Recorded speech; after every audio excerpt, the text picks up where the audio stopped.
Labas ang ugat ni Coach Chot habang si Coach Tim masaya at sabay pang tinulak ni Galinato at Kelly si Sistan at Scotty kaya binawian niya ni Rapku ng isang big 3.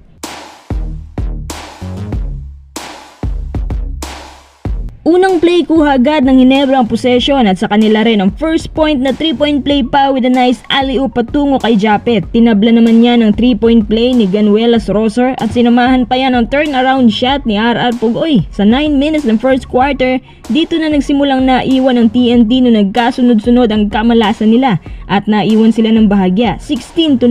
Pero kasunod nito, dumakdak din si BGR. Big block naman ang inabot ni Sistan dito. Pero binawi naman niya yan sa kanyang power play. Ang score natin sa first quarter, 30 ang Ginebra, 13 lang ang nakayanan ng TNT. Second quarter, sinubukang humabol ng TNT dito pero lumayo lang ang kalamangan. Nakapukol pa si Unwubere ng 3 kaya lumabas ng ugat ni Coach Chot. Calvin Optana nag-iingay na rin sa wakas para sa TNT with a back-to-back total of 5 points at unti-unti na nilang ginagapang ang kalamangan ng Ginebra with a big 3-point shot pa ni RR Pugoy plus layup ni Castro at tinabla pa ni Oftana ang laban. 9-0 run ang inabot kaya sa dulo ng quarter na to, ang score natin milagro tabla nga. 41 all ang second quarter natin. Third quarter, na-regain ng Ginebra ang kanilang kaunting lead at salamat ng marami sa dalawang pasok na free throw ni Japet dito. Sa kabila naman, nice 3-point play ang ginawa ni Kelly kaya tabla tayo 51 all. Sa 5 minutes of action, lumamang ng dalawa ang TNT, dagdagan mo pa yan ng 3 ni RR Pugoy. Pero sa dulo, big shot naman ang naipasok ni Scotty na 3 at another big shot naman ni Sistan. Ang score nating laman pa rin ng Ginebra, 63-59. Ika-apat na quarter, di kita ng laban. Tinulak pa ni Kelly at Galinato ng sabay si Scotty at Sistan. Naipasok naman ni Rapku ang napakalayong emergency 3. Sa kabila, Calvin Oftana umupo sa ere with a smooth sailing plus drive ni Pugoy. At habang numinipis ang oras, mas dikitan pang labanan at naipasok pa ni Pinto ang big shot 3-pointer na ito habang si Kelly naman nice drive ang dinagdag. Pero hindi na nakayanan ng TNT mga quiz at final result natin 87-83, panalo ang Ginebra.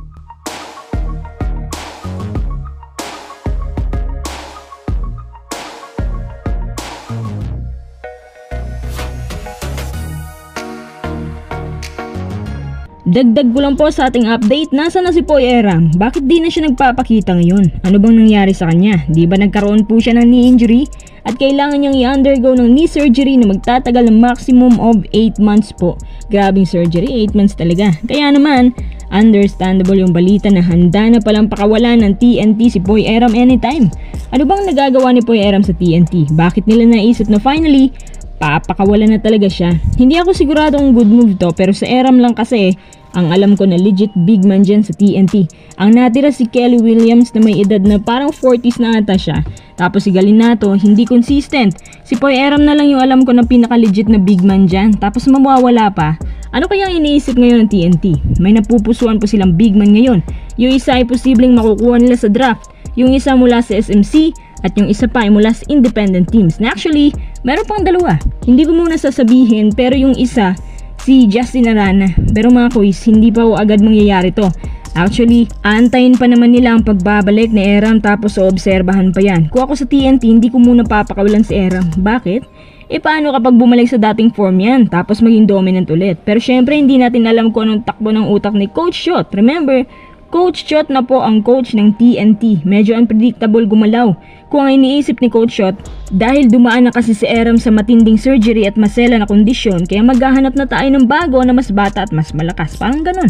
Ayon kay Poy Eram, ang kondisyon niya ngayon mga 70% recharge. Pero dahil nga ayaw niya magbadali, kaya mas minabuti niyang dandahanin muna ang lahat bago siya babalik. Sa palagay ko, kung si Coach Jolas lang sana ang coach dyan, may posibilidad na hawakan pa rin nila si Poy.